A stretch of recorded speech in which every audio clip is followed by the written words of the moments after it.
आकाशवाणी नागपूर. राखी भांडेकर आपल्याला ठळक बातम्या देत आहे.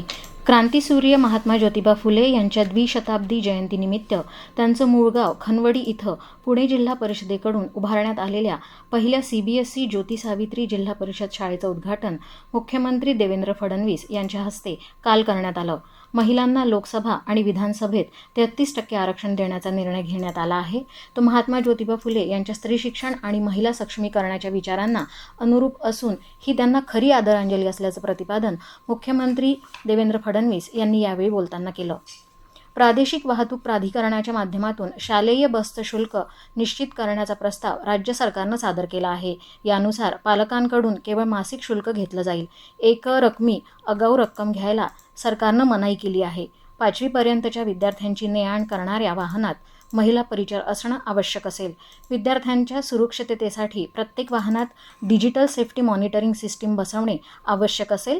सर्व शालेय बस आणि व्हॅनमध्ये GPS आधारित vehicle location tracking device, panic button, अग्निसुरक्षा यंत्रणा, CCTV तसंच सर्व सीटसाठी सीट बेल्ट सक्तीचे आहेत.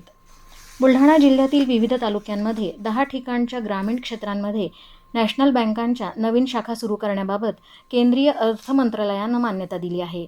केंद्रीय आयुष मंत्री तथा आरोग्य आणि कुटुंब कल्याण राज्यमंत्री प्रतापराव जाधव यांनी या संदर्भात पाठपुरावा केला होता. त्यांच्या पाठपुराव्याला यश आले असून आता ग्रामीण भागांमध्ये राष्ट्रीयकृत बँका सुरू होणार आहेत. महसूल विभागातील राजपत्रित अधिकारी वारंवार आणि दीर्घकाळ इतर विभाग आणि महामंडळांमध्ये प्रतिनियुक्तीवर जात असल्याने मूळ विभागातील कामकाजावर परिणाम होतो. यापुढे महसूल विभागातील अधिकाऱ्याला एकदा प्रतिनियुक्ती पूर्ण केल्यानंतर पुन्हा प्रतिनियुक्तीवर जाण्यापूर्वी मूळ विभागात किमान 3 वर्षे सेवा देणे बंधनकारक असणार आहे. केंद्राने मंजूर केलेल्या नारी शक्ती वंदन अधिनियमाची माहिती जनसामान्यांपर्यंत पोहोचविण्यासाठी भाजपतर्फे दिनांक 15 आणि 16 एप्रिलला प्रत्येक लोकसभा क्षेत्रात पदयात्रेसह विविध जनसंपर्क मोहिमांचं आयोजन करण्यात आलं आहे.